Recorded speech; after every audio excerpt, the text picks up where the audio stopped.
Chapter 25 of Mansfield Park by Jane Austen. The intercourse of the two families was at this period more nearly restored to what it had been in the autumn than any member of the old intimacy had thought ever likely to be again.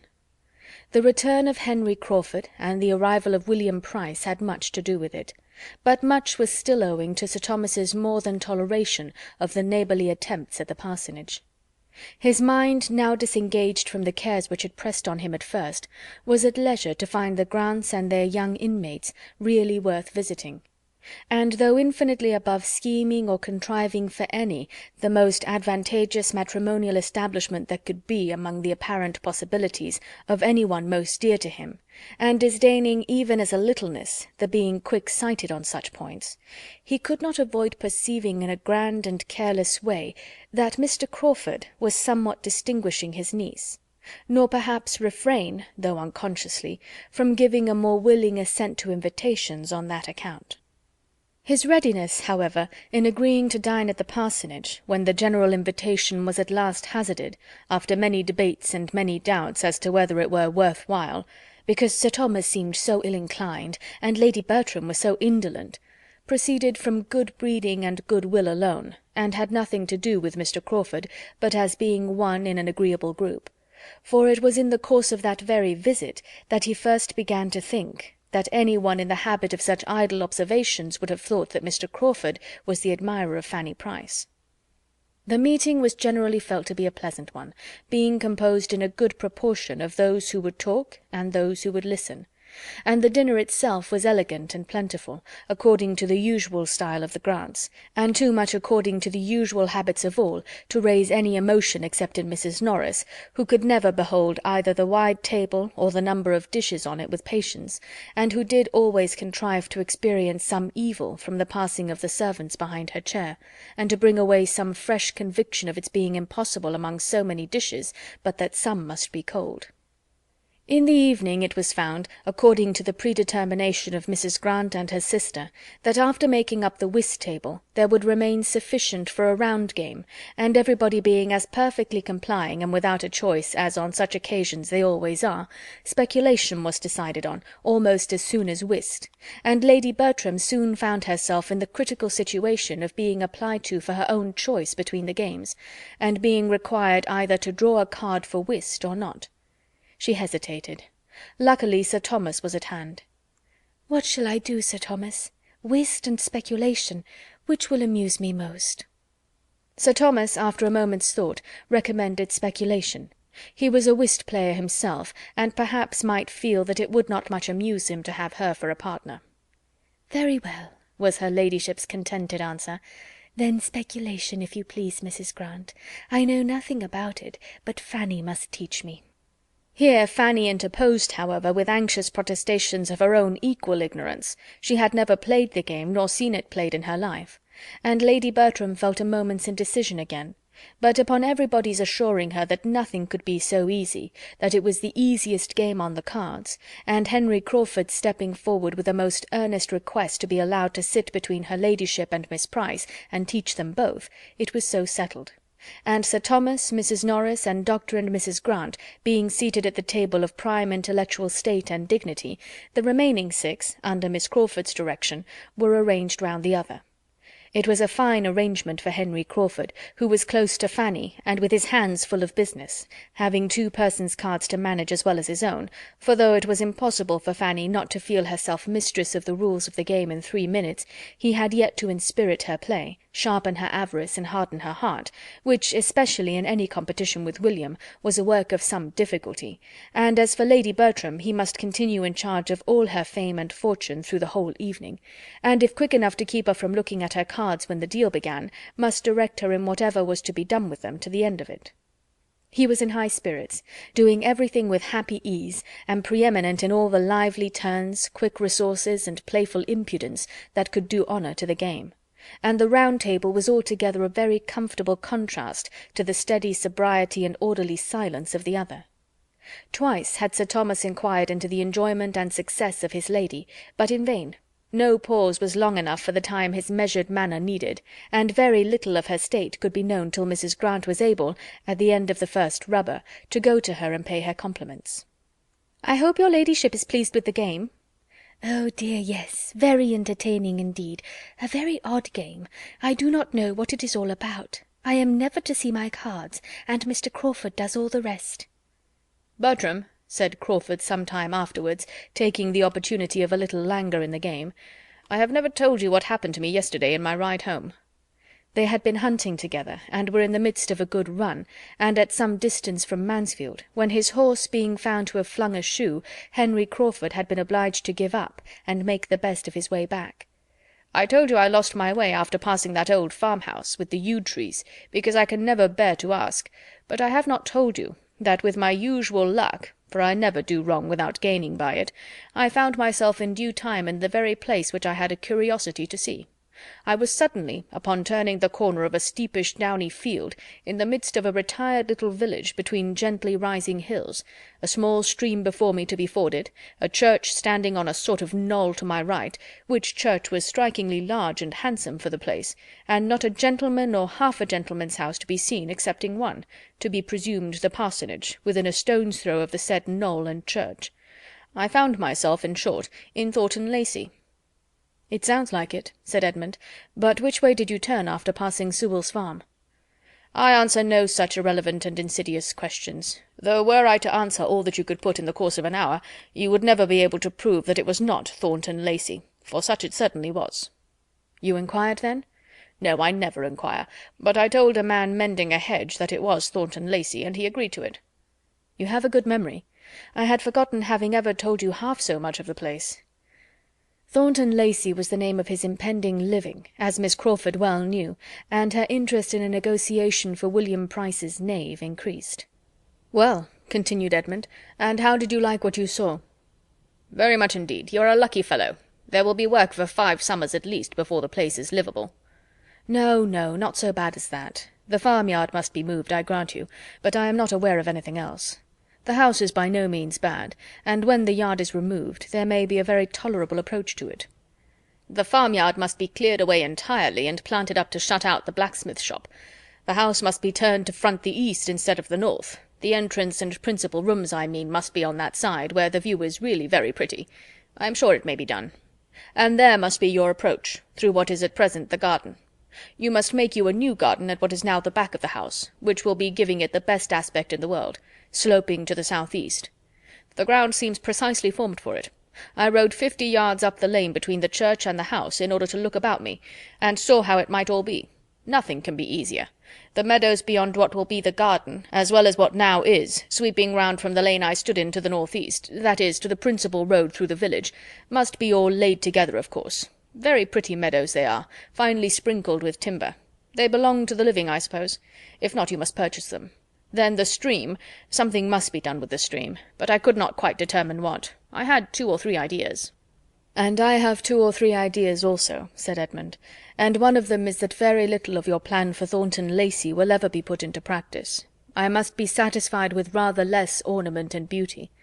I think the house and premises may be made comfortable, and given the air of a gentleman's residence without any very heavy expense, and that must suffice me, and I hope may suffice all who care about me." Miss Crawford, a little suspicious and resentful of a certain tone of voice and a certain half-look attending the last expression of his hope, made a hasty finish of her dealings with William Price, and securing his knave at an exorbitant rate, exclaimed, "There, I will stake my last like a woman of spirit. No cold prudence for me. I am not born to sit still and do nothing. If I lose the game, it shall not be from not striving for it." The game was hers, and only did not pay her for what she had given to secure it. Another deal proceeded, and Crawford began again about Thornton Lacey. "My plan may not be the best possible, I had not many minutes to form it, but you must do a good deal. The place deserves it, and you will find yourself not satisfied with much less than it is capable of. Excuse me, your ladyship must not see your cards. There, let them lie just before you. The place deserves it, Bertram. You talk of giving it the air of a gentleman's residence. That will be done by the removal of the farmyard, for independent of that terrible nuisance, I never saw a house of the kind which had in itself so much the air of a gentleman's residence, so much the look of a something above a mere parsonage house, above the expenditure of a few hundreds a year. It is not a scrambling collection of low single rooms, with as many roofs as windows. It is not cramped into the vulgar compactness of a square farmhouse. It is a solid-walled, roomy, mansion-like looking house, such as one might suppose a respectable old country family had lived in from generation to generation, through 2 centuries at least, and were now spending from 2,000 to 3,000 a year in. Miss Crawford listened, and Edmund agreed to this. The air of a gentleman's residence, therefore, you cannot but give it, if you do anything. But it is capable of much more. Let me see, Mary. Lady Bertram bids a dozen for that queen. No, a dozen is more than it is worth. Lady Bertram does not bid a dozen. She will have nothing to say to it. Go on, go on. By some such improvements as I have suggested, I do not really require you to proceed upon my plan, though, by the by, I doubt anybody's striking out a better. You may give it a higher character. You may raise it into a place. From being the mere gentleman's residence, it becomes, by judicious improvement, the residence of a man of education, taste, modern manners, good connections. All this may be stamped on it, and that house receive such an air as to make its owner be set down as the great landholder of the parish, by every creature travelling the road, especially as there is no real squire's house to dispute the point, a circumstance between ourselves to enhance the value of such a situation, in point of privilege and independence, beyond all calculation. You think with me, I hope," turning with a softened voice to Fanny. "Have you ever seen the place?" Fanny gave a quick negative, and tried to hide her interest in the subject by an eager attention to her brother, who was driving as hard a bargain, and imposing on her as much as he could. But Crawford pursued with, "No, you must not part with the queen. You have bought her too dearly, and your brother does not offer half her value. No, sir, hands off, hands off. Your sister does not part with the queen. She is quite determined. The game will be yours," turning to her again. "It will certainly be yours." "And Fanny had much rather it were William's," said Edmund, smiling at her. "Poor Fanny, not allowed to cheat herself as she wishes." "Mr. Bertram," said Miss Crawford a few minutes afterwards, "you know Henry to be such a capital improver that you cannot possibly engage in anything of the sort at Thornton Lacey without accepting his help. Only think how useful he was at Southerton. Only think what grand things were produced there by our all going with him one hot day in August to drive about the grounds, and see his genius take fire. There we went, and there we came home again, and what was done there is not to be told." Fanny's eyes were turned on Crawford for a moment with an expression more than grave, even reproachful, but on catching his, were instantly withdrawn. With something of consciousness he shook his head at his sister, and laughingly replied, "I cannot say there was much done at Southerton, but it was a hot day, and we were all walking after each other and bewildered." As soon as a general buzz gave him shelter, he added, in a low voice, directed solely at Fanny, "I should be sorry to have my powers of planning judged of by the day at Southerton. I see things very differently now. Do not think of me as I appeared then." Southerton was a word to catch Mrs. Norris, and being just then in the happy leisure which followed securing the odd trick by Sir Thomas's capital play and her own, against Dr. and Mrs. Grant's great hands, she called out in high good humour, "Southerton! Yes, that is a place indeed, and we had a charming day there. William, you are quite out of luck, but the next time you come I hope dear Mr. and Mrs. Rushworth will be at home, and I am sure I can answer for your being kindly received by both. Your cousins are not of a sort to forget their relations, and Mr. Rushworth is a most amiable man. They are at Brighton now, you know, in one of the best houses there, as Mr. Rushworth's fine fortune gives them a right to be. I do not exactly know the distance, but when you get back to Portsmouth, if it is not very far off, you ought to go over and pay your respects to them, and I could send a little parcel by you that I want to get conveyed to your cousins." "I should be very happy, aunt, but Brighton is almost by Beachy Head, and if I could get so far, I could not expect to be welcome in such a smart place as that, poor scrubby midshipman as I am." Mrs. Norris was beginning an eager assurance of the affability he might depend on, when she was stopped by Sir Thomas's saying with authority, "I do not advise your going to Brighton, William, as I trust you may soon have more convenient opportunities of meeting, but my daughters would be happy to see their cousins anywhere, and you will find Mr. Rushworth most sincerely disposed to regard all the connections of our family as his own." "I would rather find him private secretary to the First Lord than anything else," was William's only answer, in an under voice not meant to reach far, and the subject was dropped. As yet Sir Thomas had seen nothing to remark in Mr. Crawford's behaviour. But when the whist table broke up at the end of the second rubber, and leaving Dr. Grant and Mrs. Norris to dispute over their last play, he became a looker-on at the other. He found his niece the object of attentions, or rather of professions, of a somewhat pointed character. Henry Crawford was in the first glow of another scheme about Thornton Lacey, and, not being able to catch Edmund's ear, was detailing it to his fair neighbour with a look of considerable earnestness. His scheme was to rent the house himself the following winter, that he might have a home of his own in that neighbourhood. And it was not merely for the use of it in the hunting season, as he was then telling her, though that consideration had certainly some weight, feeling as he did that in spite of all Dr. Grant's very great kindness it was impossible for him and his horses to be accommodated where they were now without material inconvenience. But his attachment to that neighbourhood did not depend upon one amusement or one season of the year. He had set his heart upon having a something there that he could come to at any time, a little home-stall at his command, where all the holidays of his year might be spent, and he might find himself continuing, improving, and perfecting that friendship and intimacy with the Mansfield Park family which was increasing in value to him every day. Sir Thomas heard and was not offended. There was no want of respect in the young man's address, and Fanny's reception of it was so proper and modest, so calm and uninviting, that he had nothing to censure in her.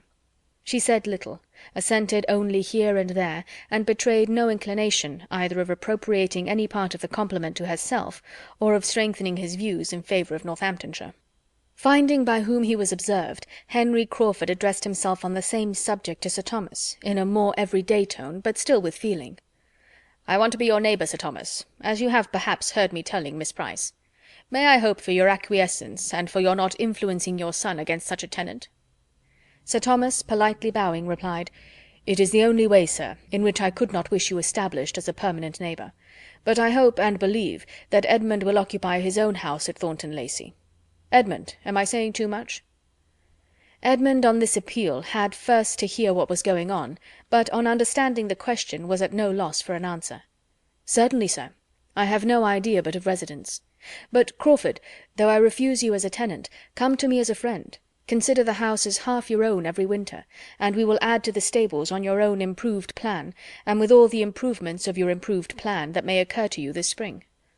"We shall be the losers," continued Sir Thomas. "His going, though only 8 miles, will be an unwelcome contraction of our family circle. But I should have been deeply mortified if any son of mine could reconcile himself to doing less. It is perfectly natural that you should not have thought much on the subject, Mr. Crawford, but a parish has wants and claims which can be known only by a clergyman constantly resident, and which no proxy can be capable of satisfying to the same extent. Edmund might, in the common phrase, do the duty of Thornton, that is, he might read prayers and preach without giving up Mansfield Park. He might ride over every Sunday to a house nominally inhabited, and go through divine service. He might be the clergyman of Thornton Lacey every 7th day, for 3 or 4 hours, if that would content him, but it will not. He knows that human nature needs more lessons than a weekly sermon can convey, and that if he does not live among his parishioners, and prove himself by constant attention their well-wisher and friend, he does very little for either their good or his own." Mr. Crawford bowed his acquiescence. "I repeat again," added Sir Thomas, "that Thornton Lacey is the only house in the neighbourhood in which I should not be happy to wait on Mr. Crawford as occupier." Mr. Crawford bowed his thanks. "Sir Thomas," said Edmund, "undoubtedly understands the duty of a parish priest. We must hope his son may prove that he knows it too." Whatever effect Sir Thomas's little harangue might really produce on Mr. Crawford, it raised some awkward sensations in 2 of the others, 2 of his most attentive listeners, Miss Crawford and Fanny.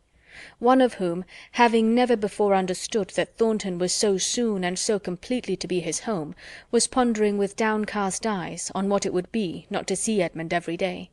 And the other, startled from the agreeable fancy she had been previously indulging on the strength of her brother's description, no longer able, in the picture she had been forming of a future Thornton, to shut out the church, sink the clergyman, and see only the respectable, elegant, modernized, and occasional residence of a man of independent fortune, was considering Sir Thomas with decided ill will, as the destroyer of all this, and suffering the more from that involuntary forbearance which his character and manner commanded, and from not daring to relieve herself by a single attempt at throwing ridicule on his cause.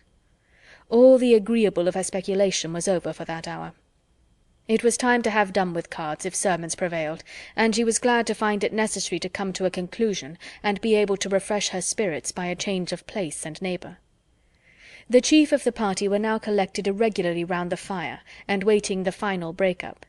William and Fanny were the most detached. They remained together at the otherwise deserted card-table, talking very comfortably, and not thinking of the rest, till some of the rest began to think of them. Henry Crawford's chair was the first to be given a direction towards them, and he sat silently observing them for a few minutes, himself in the meanwhile observed by Sir Thomas, who was standing in chat with Dr. Grant. "This is the Assembly night," said William. "If I were at Portsmouth, I should be at it, perhaps." "But you do not wish yourself at Portsmouth, William?" "No, Fanny, that I do not. I shall soon have enough of Portsmouth, and of dancing too, when I cannot have you. And I do not know that there would be any good in going to the Assembly, for I might not get a partner. The Portsmouth girls turn up their noses at anybody who has not a commission. One might as well be nothing as a midshipman. One is nothing indeed. You remember the Gregorys?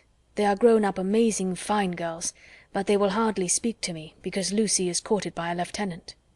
"Oh, shame, shame! But never mind it, William," her own cheeks in a glow of indignation as she spoke. "It is not worth minding. It is no reflection on you. It is no more than what the greatest admirals have all experienced, more or less, in their time. You must think of that. You must try to make up your mind to it as one of the hardships which fall to every sailor's share, like bad weather and hard living, only with this advantage, that there will be an end to it, that there will come a time when you will have nothing of that sort to endure. When you are a lieutenant! Only think, William, when you are a lieutenant, how little you will care for any nonsense of this kind." "I begin to think I shall never be a lieutenant, Fanny. Everybody gets made but me." "Oh, my dear William, do not talk so, do not be so desponding. My uncle says nothing, but I am sure he will do everything in his power to get you made. He knows, as well as you do, of what consequence it is." She was checked by the sight of her uncle much nearer to them than she had any suspicion of, and each found it necessary to talk of something else. "Are you fond of dancing, Fanny?" "Yes, very, only I am soon tired." "I should like to go to a ball with you and see you dance. Have you never any balls at Northampton? I should like to see you dance, and I'd dance with you if you would, for nobody would know who I was there, and I should like to be your partner once more. We used to jump about together many a time, did not we, when the hand-organ was in the street? I am a pretty good dancer in my way, but I dare say you are a better." And turning to his uncle, who was now close to them, "Is not Fanny a very good dancer, sir?" Fanny, in dismay at such an unprecedented question, did not know which way to look, or how to be prepared for the answer. Some very grave reproof, or at least the coldest expression of indifference, must be coming to distress her brother and sink her to the ground. But on the contrary, it was no worse than, "I am sorry to say that I am unable to answer your question. I have never seen Fanny dance since she was a little girl, but I trust we shall both think she acquits herself like a gentlewoman when we do see her, which perhaps we may have an opportunity of doing ere long." "I have had the pleasure of seeing your sister dance, Mr. Price," said Henry Crawford, leaning forward, "and will engage to answer every inquiry which you can make on the subject, to your entire satisfaction. But I believe," seeing Fanny look distressed, "it must be at some other time. There is one person in company who does not like to have Miss Price spoken of." True enough, he had once seen Fanny dance, and it was equally true that he would now have answered for her gliding about with quiet, light elegance, and in admirable time; but in fact he could not for the life of him recall what her dancing had been, and rather took it for granted that she had been present than remembered anything about her. He passed, however, for an admirer of her dancing, and Sir Thomas, by no means displeased, prolonged the conversation on dancing in general, and was so well engaged in describing the balls of Antigua, and listening to what his nephew could relate of the different modes of dancing which had fallen within his observation, that he had not heard his carriage announced, and was first called to the knowledge of it by the bustle of Mrs. Norris. "Come, Fanny, come, what are you about? We are going. Do not you see your aunt is going? Quick, quick! I cannot bear to keep good old Wilcox waiting. You should always remember the coachman and horses. My dear Sir Thomas, we have settled it that the carriage should come back for you and Edmund and William." Sir Thomas could not dissent, as it had been his own arrangement, previously communicated to his wife and sister, but that seemed forgotten by Mrs. Norris, who must fancy that she settled it all herself. Fanny's last feeling in the visit was disappointment, for the shawl which Edmund was quietly taking from the servant to bring and put round her shoulders was seized by Mr. Crawford's quicker hand, and she was obliged to be indebted to his more prominent attention. William's desire of seeing Fanny dance made more than a momentary impression on his uncle.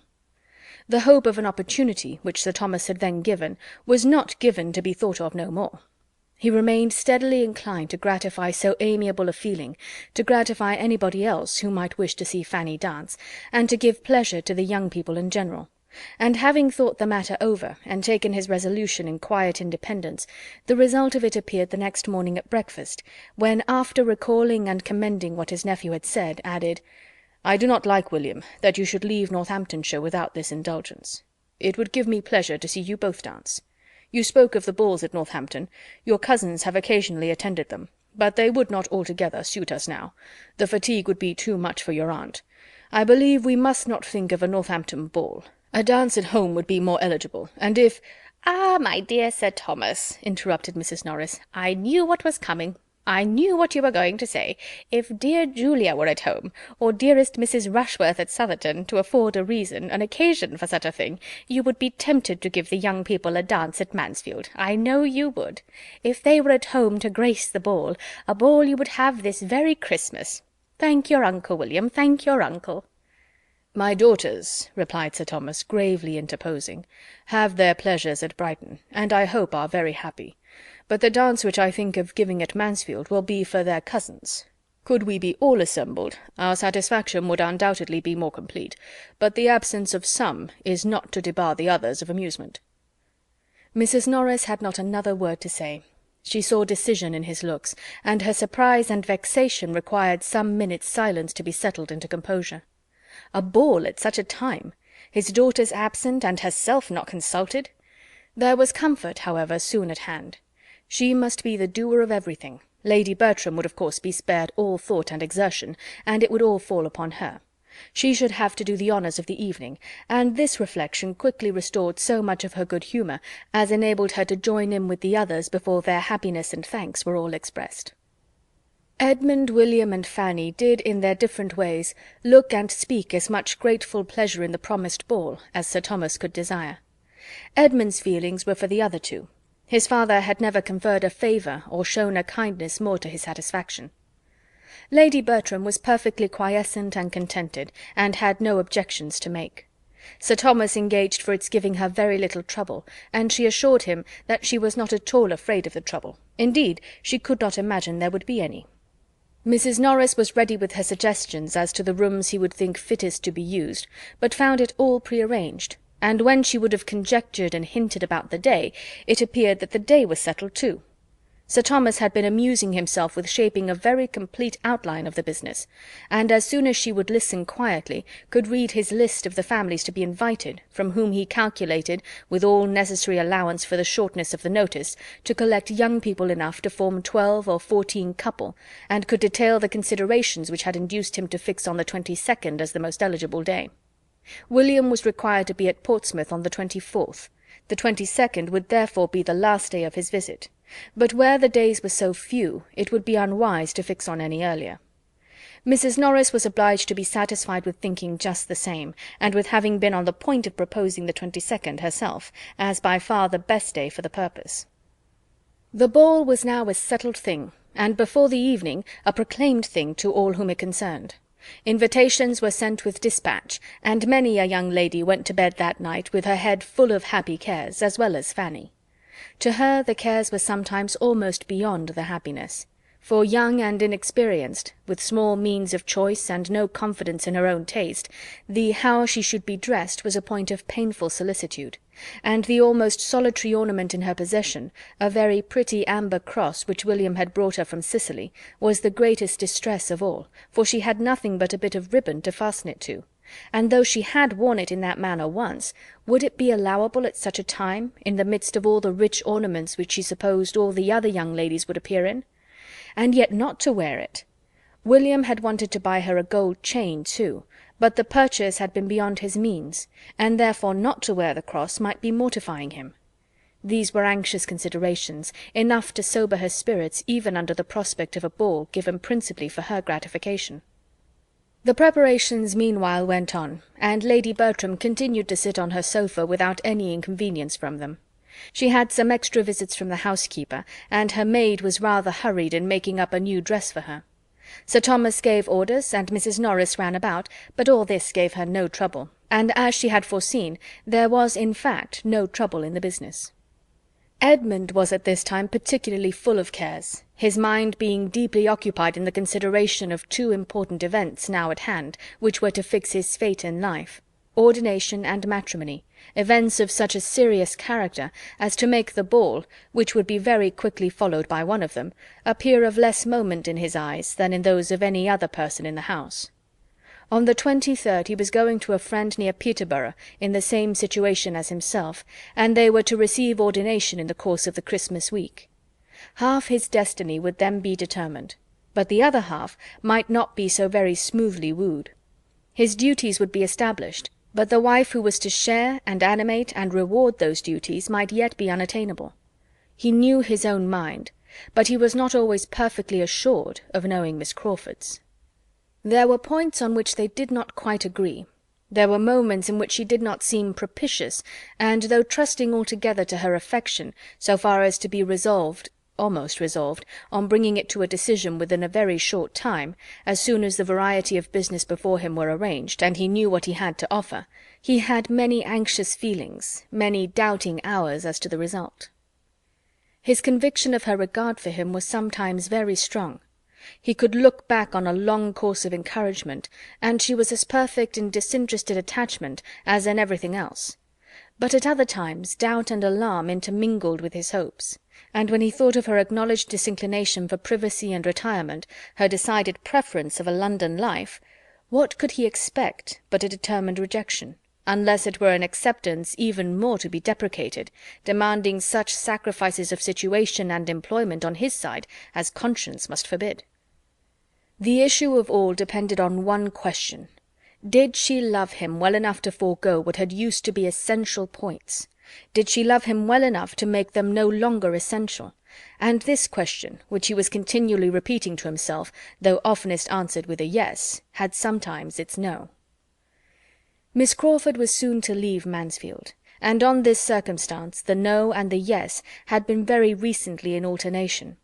He had seen her eyes sparkle as she spoke of the dear friend's letter which claimed a long visit from her in London, and of the kindness of Henry in engaging to remain where he was till January, that he might convey her thither.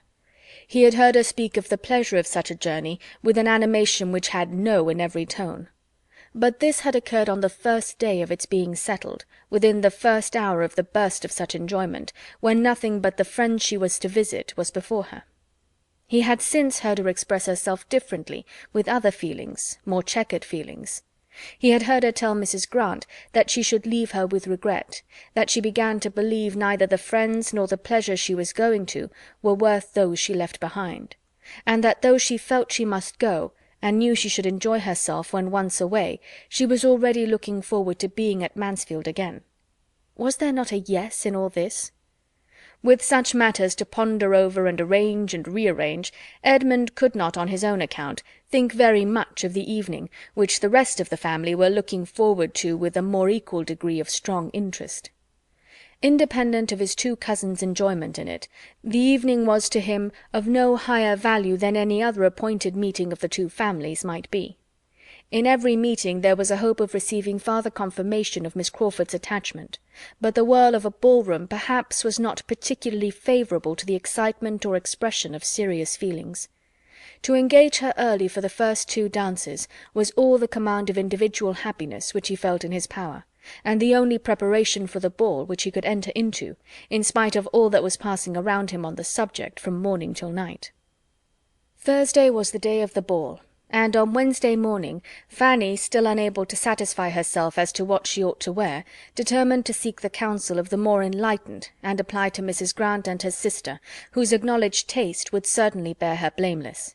And as Edmund and William were gone to Northampton, and she had reason to think Mr. Crawford likewise out, she walked down to the parsonage without much fear of wanting an opportunity for private discussion, and the privacy of such a discussion was a most important part of it to Fanny, being more than half ashamed of her own solicitude. She met Miss Crawford within a few yards of the parsonage, just setting out to call on her, and as it seemed to her that her friend, though obliged to insist on turning back, was unwilling to lose her walk, she explained her business at once, and observed that if she would be so kind as to give her opinion, it might be all talked over as well without doors as within. Miss Crawford appeared gratified by the application, and after a moment's thought urged Fanny's returning with her in a much more cordial manner than before, and proposed their going up into her room, where they might have a comfortable cose without disturbing Dr. and Mrs. Grant, who were together in the drawing-room.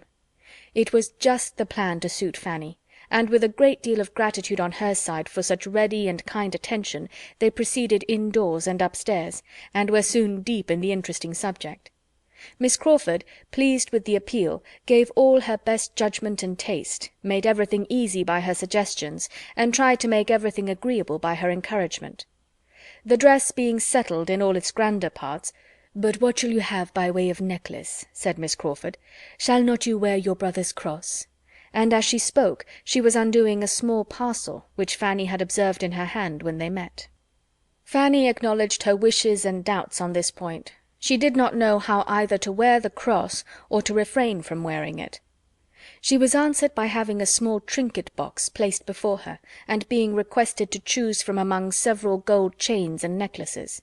Such had been the parcel with which Miss Crawford was provided, and such the object of her intended visit; and in the kindest manner she now urged Fanny's taking one for the cross and to keep for her sake, saying everything she could think of to obviate the scruples which were making Fanny start back at first with a look of horror at the proposal.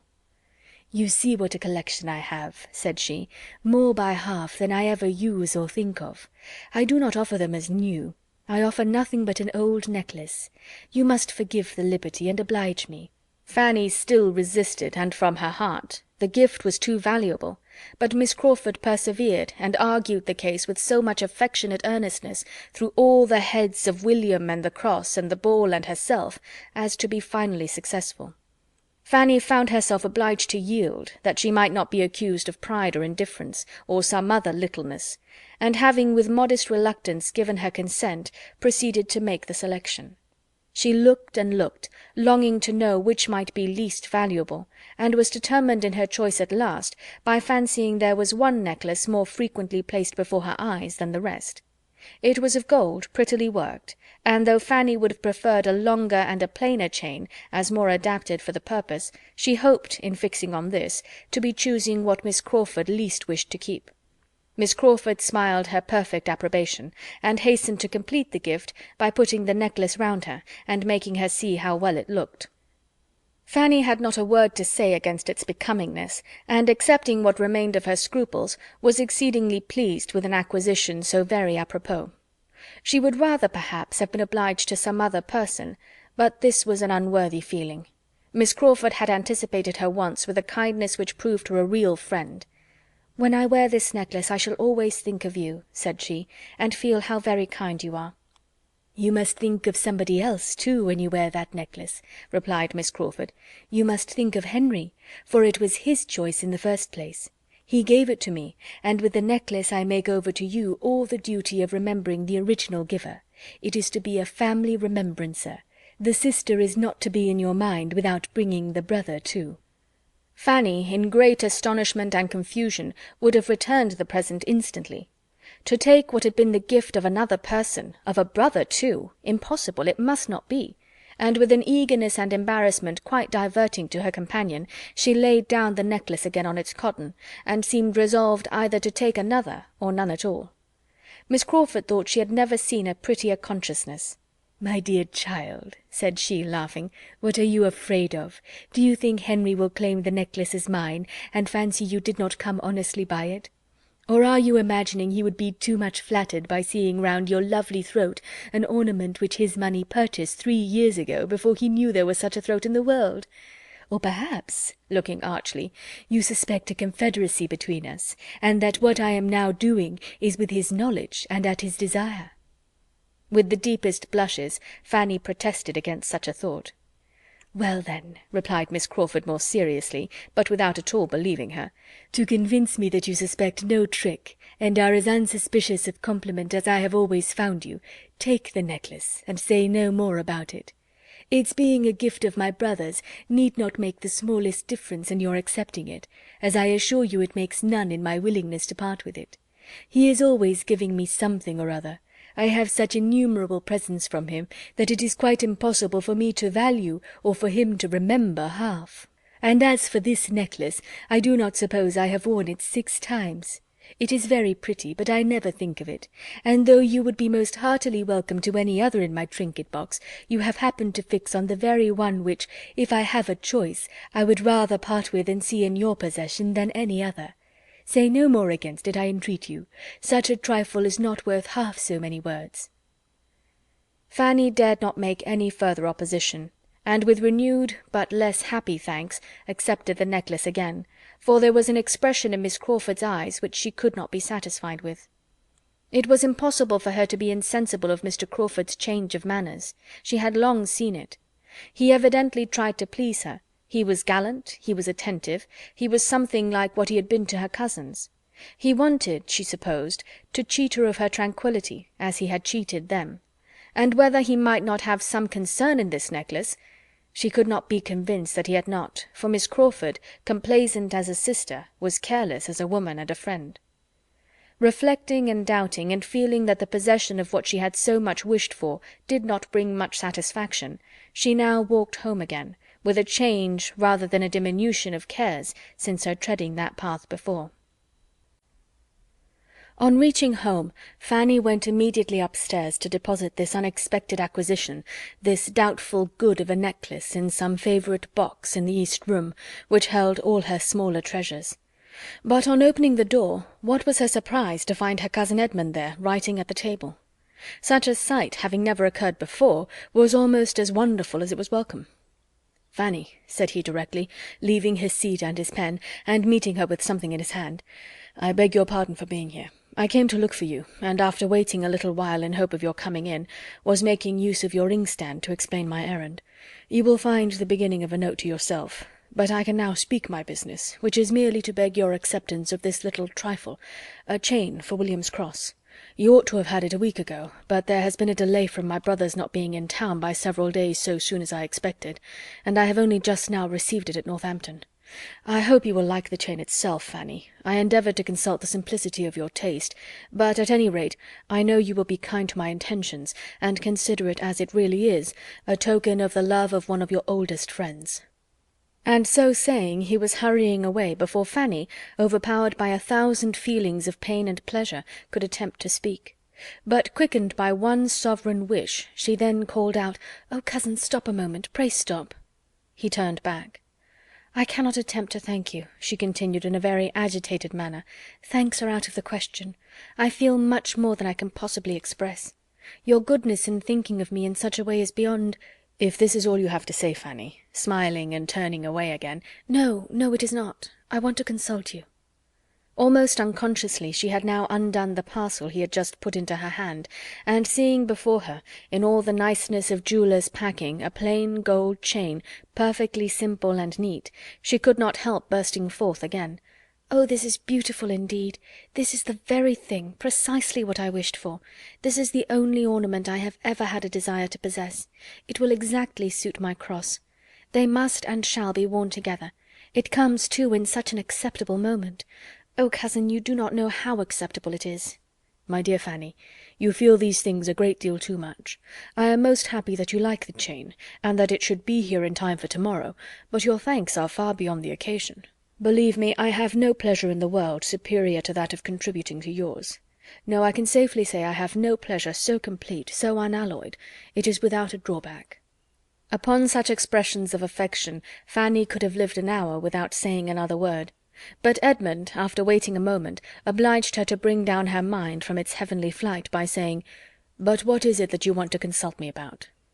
It was about the necklace, which she was now most earnestly longing to return, and hoped to obtain his approbation of her doing. She gave the history of her recent visit, and now her raptures might well be over, for Edmund was so struck with the circumstance, so delighted with what Miss Crawford had done, so gratified by such a coincidence of conduct between them, that Fanny could not but admit the superior power of one pleasure over his own mind, though it might have its drawback. It was some time before she could get his attention to her plan, or any answer to her demand of his opinion. He was in a reverie of fond reflection, uttering only now and then a few half-sentences of praise. But when he did awake and understand, he was very decided in opposing what she wished. Return the necklace? No, my dear Fanny, upon no account. It would be mortifying her severely.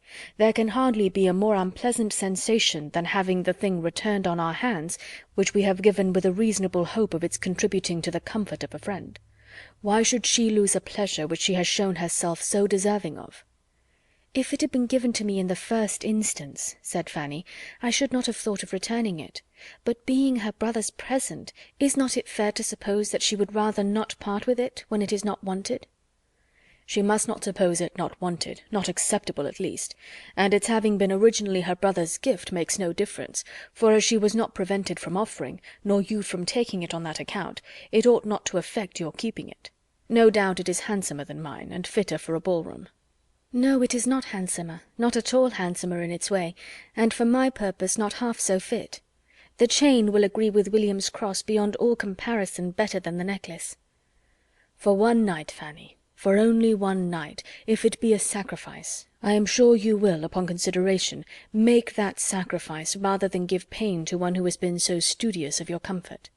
Miss Crawford's attentions to you have been not more than you were justly entitled to. I am the last person to think that could be, but they have been invariable, and to be returning them with what must have something the air of ingratitude, though I know it could never have the meaning, is not in your nature, I am sure. Wear the necklace, as you are engaged to do to-morrow evening, and let the chain, which was not ordered with any reference to the ball, be kept for commoner occasions. This is my advice. I would not have the shadow of a coolness between the two whose intimacy I have been observing with the greatest pleasure, and in whose characters there is so much general resemblance, in true generosity and natural delicacy, as to make the few slight differences, resulting principally from situation, no reasonable hindrance to a perfect friendship. I would not have the shadow of a coolness arise," he repeated, his voice sinking a little, "between the two dearest objects I have on earth." He was gone as he spoke, and Fanny remained to tranquillize herself as she could. She was one of his two dearest. That must support her. But the other, the first! She had never heard him speak so openly before, and though it told her no more than what she had long perceived, it was a stab, for it told of his own convictions and views. They were decided. He would marry Miss Crawford. It was a stab, in spite of every long-standing expectation, and she was obliged to repeat again and again that she was one of his two dearest, before the words gave her any sensation. Could she believe Miss Crawford to deserve him, it would be, oh, how different it would be, how far more tolerable. But he was deceived in her. He gave her merits which she had not. Her faults were what they had ever been, but he saw them no longer. Till she had shed many tears over this deception, Fanny could not subdue her agitation, and the dejection which followed could only be relieved by the influence of fervent prayers for his happiness. It was her intention, as she felt it to be her duty, to try to overcome all that was excessive, all that bordered on selfishness in her affection for Edmund. To call or to fancy it a loss, a disappointment, would be a presumption for which she had not words strong enough to satisfy her own humility. To think of him as Miss Crawford might be justified in thinking, would in her be insanity. To her he could be nothing under any circumstances, nothing dearer than a friend. Why did such an idea occur to her, even enough to be reprobated and forbidden? It ought not to have touched on the confines of her imagination. She would endeavour to be rational, and to deserve the right of judging of Miss Crawford's character, and the privilege of true solicitude for him, by a sound intellect and an honest heart. She had all the heroism of principle, and was determined to do her duty. but having also many of the feelings of youth and nature, let her not be much wondered at if, after making all these good resolutions on the side of self-government, she seized the scrap of paper on which Edmund had begun writing to her, as a treasure beyond all her hopes, and reading with the tenderest emotion these words, "My very dear Fanny, you must do me the favour to accept," locked it up with the chain, as the dearest part of the gift. It was the only thing approaching to a letter which she had ever received from him. She might never receive another. It was impossible that she ever should receive another so perfectly gratifying in the occasion and the style. 2 lines more prized had never fallen from the pen of the most distinguished author, never more completely blessed the researches of the fondest biographer. The enthusiasm of a woman's love is even beyond the biographer's. To her, the handwriting itself, independent of anything it may convey, is a blessedness. Never were such characters cut by any other human being as Edmund's commonest handwriting gave. This specimen, written in haste as it was, had not a fault.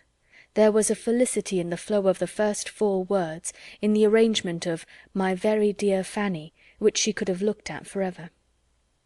Having regulated her thoughts and comforted her feelings by this happy mixture of reason and weakness, she was able, in due time, to go down and resume her usual employments near her aunt Bertram, and pay her the usual observances without any apparent want of spirits. Thursday, predestined to hope and enjoyment, came, and opened with more kindness to Fanny than such self-willed, unmanageable days often volunteer. For soon after breakfast a very friendly note was brought from Mr. Crawford to William, stating that as he found himself obliged to go to London on the morrow for a few days, he could not help trying to procure a companion, and therefore hoped that if William could make up his mind to leave Mansfield half a day earlier than had been proposed, he would accept a place in his carriage. Mr. Crawford meant to be in town by his uncle's customary late dinner hour, and William was invited to dine with him at the Admiral's. The proposal was a very pleasant one to William himself, who enjoyed the idea of travelling post with 4 horses and such a good-humoured, agreeable friend, and in likening it to going up with dispatches, was saying at once everything in favour of its happiness and dignity which his imagination could suggest. And Fanny, from a different motive, was exceedingly pleased. For the original plan was that William should go up by the mail from Northampton the following night, which would not have allowed him an hour's rest before he must have got into a Portsmouth coach, and though this offer of Mr. Crawford's would rob her of many hours of his company, she was too happy in having William spared from the fatigue of such a journey to think of anything else. Sir Thomas approved of it for another reason.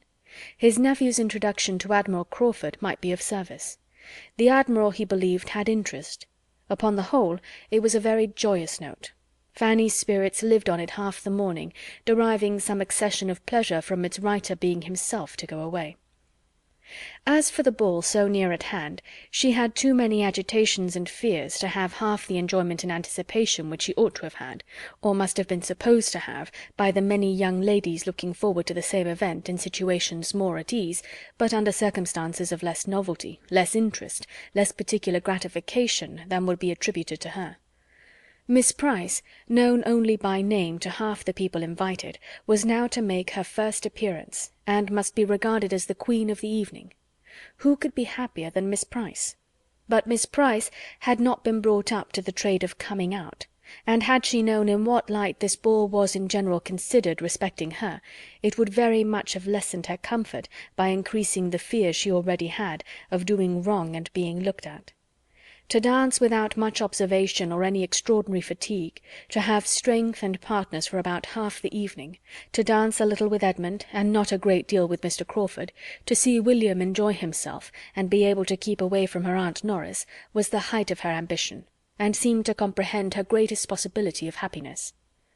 As these were the best of her hopes, they could not always prevail, and in the course of a long morning, spent principally with her 2 aunts, she was often under the influence of much less sanguine views. William, determined to make this last day a day of thorough enjoyment, was out snipe-shooting.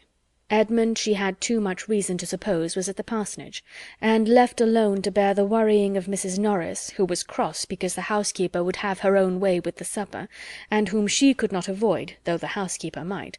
Fanny was worn down at last to think everything an evil belonging to the ball, and when sent off with a parting worry to dress, moved as languidly towards her own room, and felt as incapable of happiness as if she had been allowed no share in it. As she walked slowly upstairs, she thought of yesterday.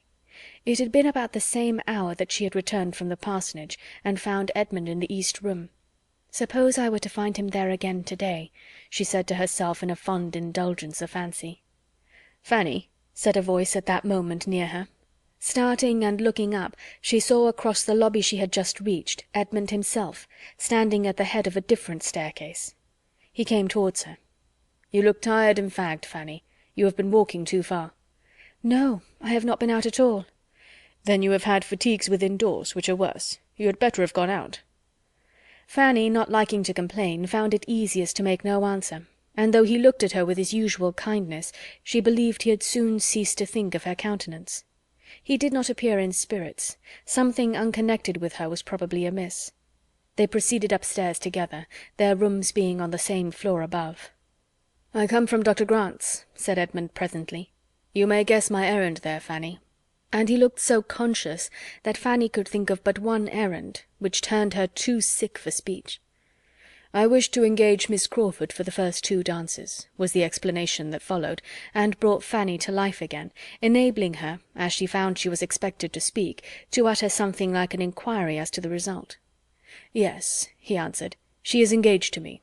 But," with a smile that did not sit easy, "she says it is to be the last time she will ever dance with me. She is not serious. I am sure she is not serious, but I would rather not hear it. She never has danced with a clergyman, she says, and she never will. For my own sake I could wish there had been no ball just not this very week, this very day. Tomorrow I leave home." Fanny struggled for speech and said, "I am very sorry that anything has occurred to distress you. This ought to be a day of pleasure. My uncle meant it so."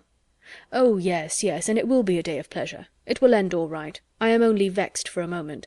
In fact, it is not that I consider the ball as ill-timed. What does it signify? But, Fanny," stopping her by taking her hand and speaking low and seriously, "you know what this all means. You see how it is, and could tell me, perhaps better than I could tell you, how and why I am vexed. Let me talk to you a little. You are a kind, kind listener. I have been pained by her manner this morning, and cannot get the better of it. I know her disposition to be as sweet and faultless as your own, but the influence of her former companions makes her gives to her conversation, to her professed opinions, sometimes a tinge of wrong.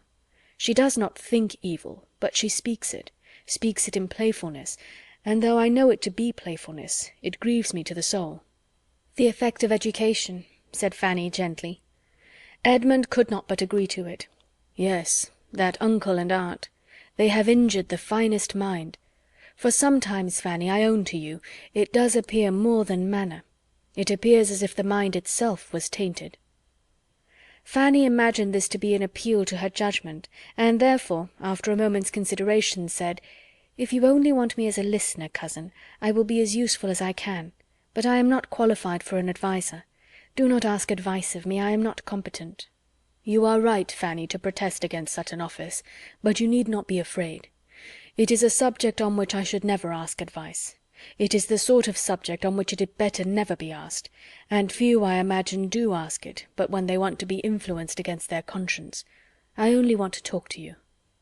"One thing more. Excuse the liberty, but take care how you talk to me.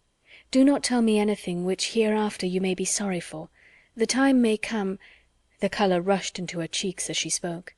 "Dearest Fanny," cried Edmund, pressing her hand to his lips with almost as much warmth as if it had been Miss Crawford's, "you are all considerate thought, but it is unnecessary here. The time will never come. No such time as you allude to will ever come. I begin to think it most improbable. The chances grow less and less, and even if it should, there will be nothing to be remembered by either you or me that we need be afraid of, for I can never be ashamed of my own scruples, and if they are removed, it must be by changes that will only raise her character the more by the recollection of the faults she once had. You are the only being upon earth to whom I should say what I have said, but you have always known my opinion of her. You can bear me witness, Fanny, that I have never been blinded. How many a time have we talked over her little errors? You need not fear me. I have almost given up every serious idea of her. But I must be a blockhead indeed, if, whatever befell me, I could think of your kindness and sympathy without the sincerest gratitude." He had said enough to shake the experience of 18. He had said enough to give Fanny some happier feelings than she had lately known, and with a brighter look she answered, "Yes, cousin, I am convinced that you would be incapable of anything else, though perhaps some might not. I cannot be afraid of hearing anything you wish to say. Do not check yourself. Tell me whatever you like." They were now on the second floor, and the appearance of a housemaid prevented any further conversation. For Fanny's present comfort it was concluded perhaps at the happiest moment. Had he been able to talk another 5 minutes, there is no saying that he might not have talked away all Miss Crawford's faults and his own despondence. But as it was, they parted with looks on his side of grateful affection, and with some very precious sensations on hers. She had felt nothing like it for hours. Since the first joy from Mr. Crawford's note to William had worn away, she had been in a state absolutely their reverse. There had been no comfort around, no hope within her. Now everything was smiling. William's good fortune returned again upon her mind, and seemed of greater value than at first. The ball, too, such an evening of pleasure for her. It was now a real animation, and she began to dress for it with much of the happy flutter which belongs to a ball. All went well. She did not dislike her own looks, and when she came to the necklace again, her good fortune seemed complete. For upon trial, the one given her by Miss Crawford would by no means go through the ring of the cross.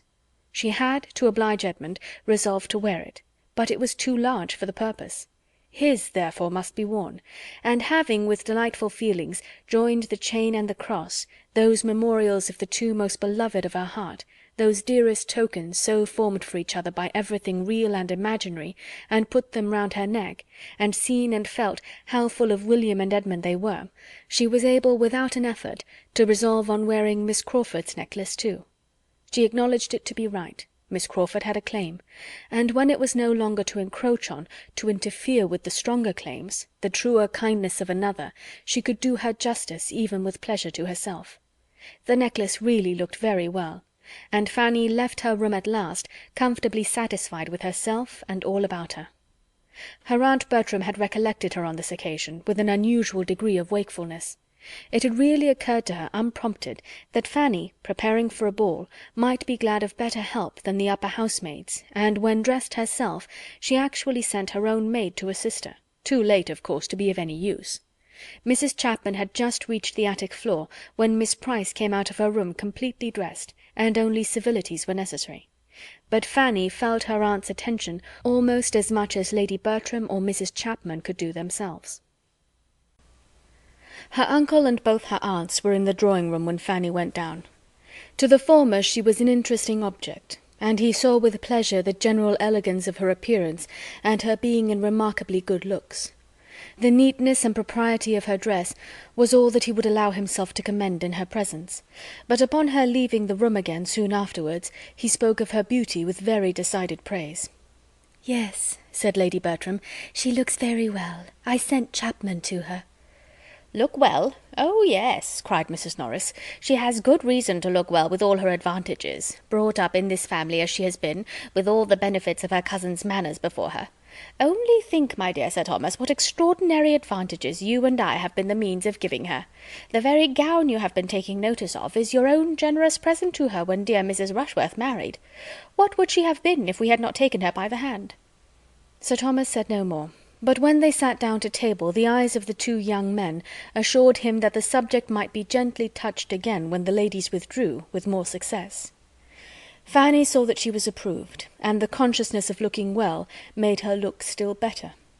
From a variety of causes she was happy, and she was soon made still happier, for in following her aunts out of the room, Edmund, who was holding open the door, said as she passed him, "You must dance with me, Fanny. You must keep 2 dances for me, any 2 that you like, except the first." She had nothing more to wish for. She had hardly ever been in a state so nearly approaching high spirits in her life. Her cousin's former gaiety on the day of a ball was no longer surprising to her. She felt it to be indeed very charming, and was actually practising her steps about the drawing-room as long as she could be safe from the notice of her Aunt Norris, who was entirely taken up at first in fresh arranging and injuring the noble fire which the butler had prepared. Half an hour followed, that would have been at least languid under any other circumstances, but Fanny's happiness still prevailed. It was but to think of her conversation with Edmund, and what was the restlessness of Mrs. Norris, what were the yawns of Lady Bertram? The gentlemen joined them, and soon after began the sweet expectation of a carriage, when a general spirit of ease and enjoyment seemed diffused, and they all stood about and talked and laughed, and every moment had its pleasure and its hope. Fanny felt there must be a struggle in Edmund's cheerfulness, but it was delightful to see the effort so successfully made. When the carriages were really heard, when the guests began really to assemble, her own gaiety of heart was much subdued. The sight of so many strangers threw her back into herself, and besides the gravity and formality of the first great circle, which the manners of neither Sir Thomas nor Lady Bertram were of a kind to do away, she found herself occasionally called on to endure something worse. She was introduced here and there by her uncle, and forced to be spoken to, and to curtsy and speak again. This was a hard duty, and she was never summoned to it without looking at William, as he walked about at his ease in the background of the scene, and longing to be with him. The entrance of the Grants and Crawfords was a favourable epoch. The stiffness of the meeting soon gave way before their popular manners and more diffused intimacies. Little groups were formed, and everybody grew comfortable. Fanny felt the advantage, and drawing back from the toils of civility, would have been again most happy, could she have kept her eyes from wandering between Edmund and Mary Crawford. She looked all loveliness, and what might not be the end of it? Her own musings were brought to an end on perceiving Mr. Crawford before her, and her thoughts were put into another channel by his engaging her almost instantly for the first 2 dances. Her happiness on this occasion was very much à la mortale, finely checkered.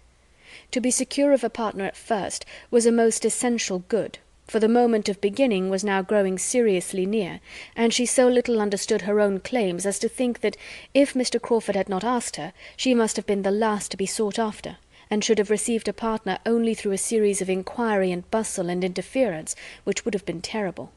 But at the same time there was a pointedness in his manner of asking her which she did not like, and she saw his eye glancing for a moment at her necklace, with a smile.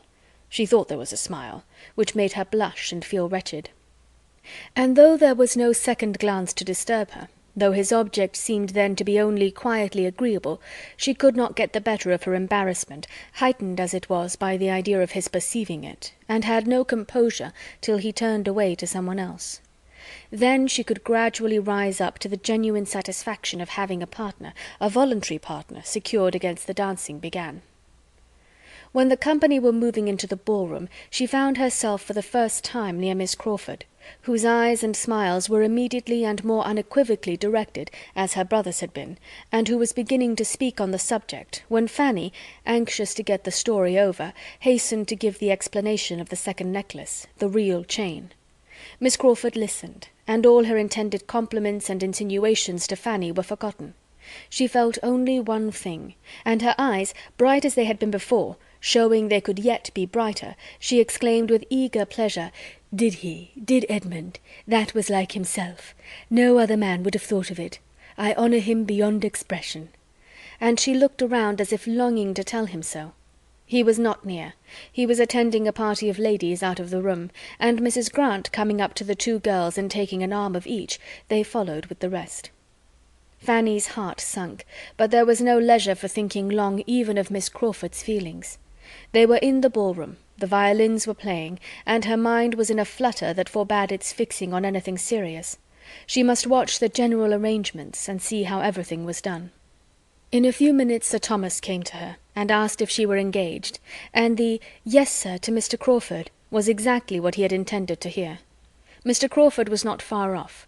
Sir Thomas brought him to her, saying something which discovered to Fanny that she was to lead the way and open the ball, an idea that had never occurred to her before.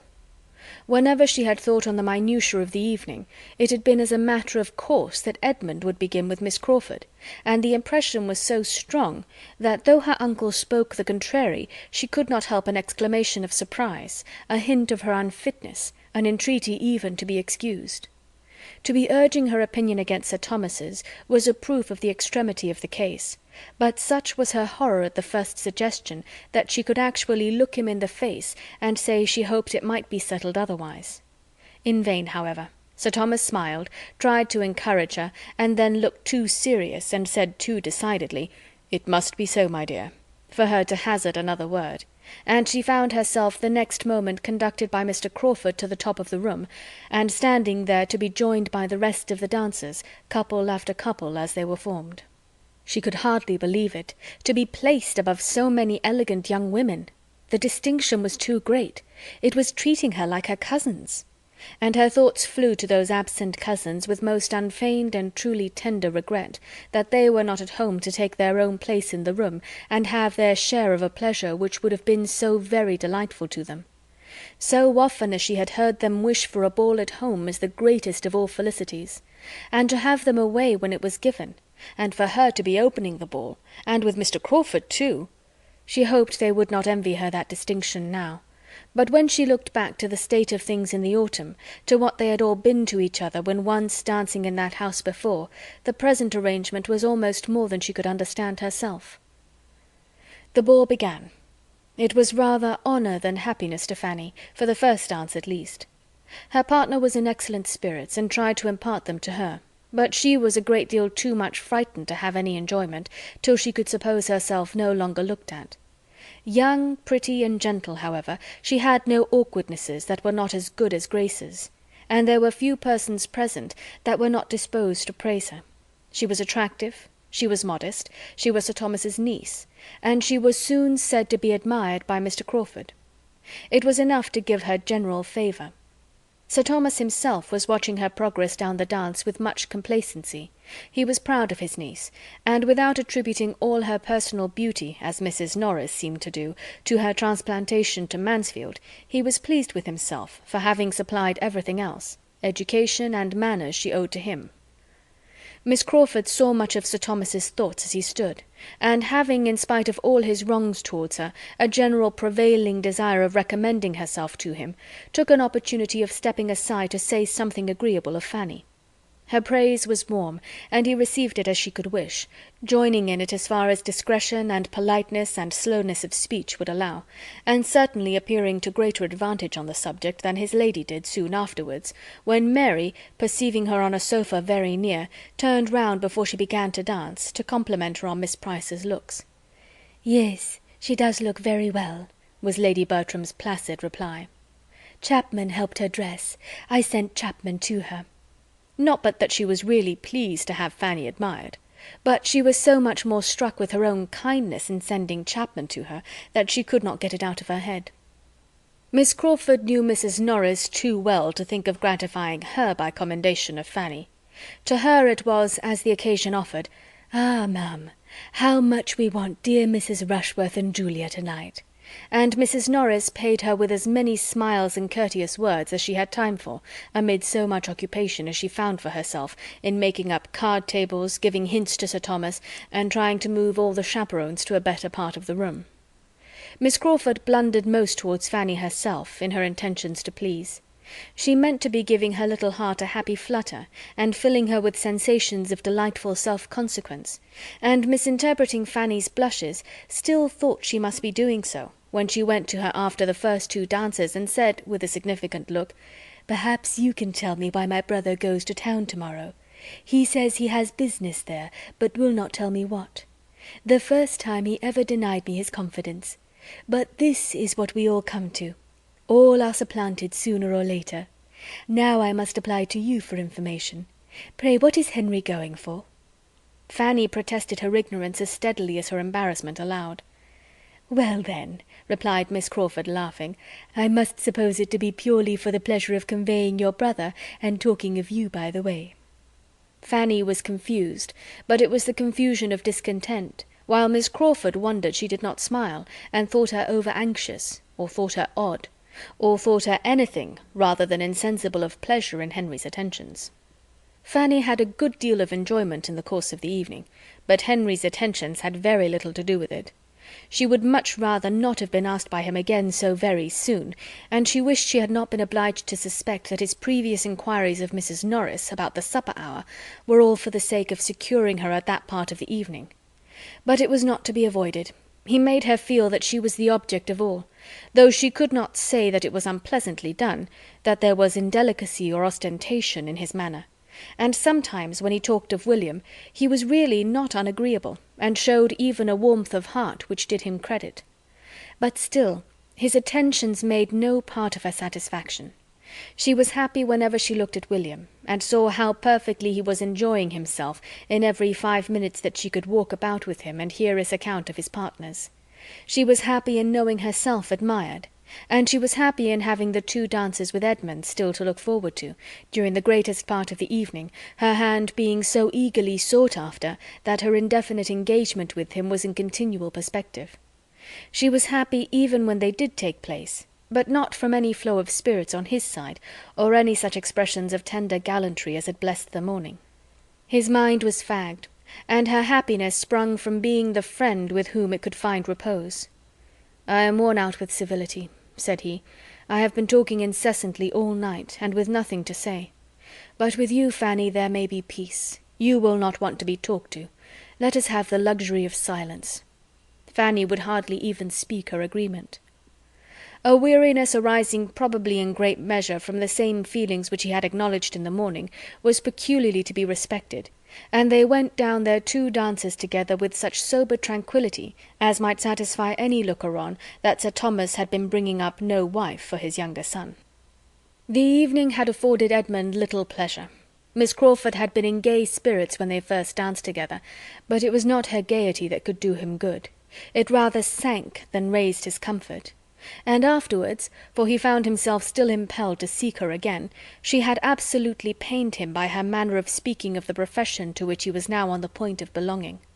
They had talked, and they had been silent. He had reasoned, she had ridiculed, and they had parted at last with mutual vexation. Fanny, not able to refrain entirely from observing them, had seen enough to be tolerably satisfied.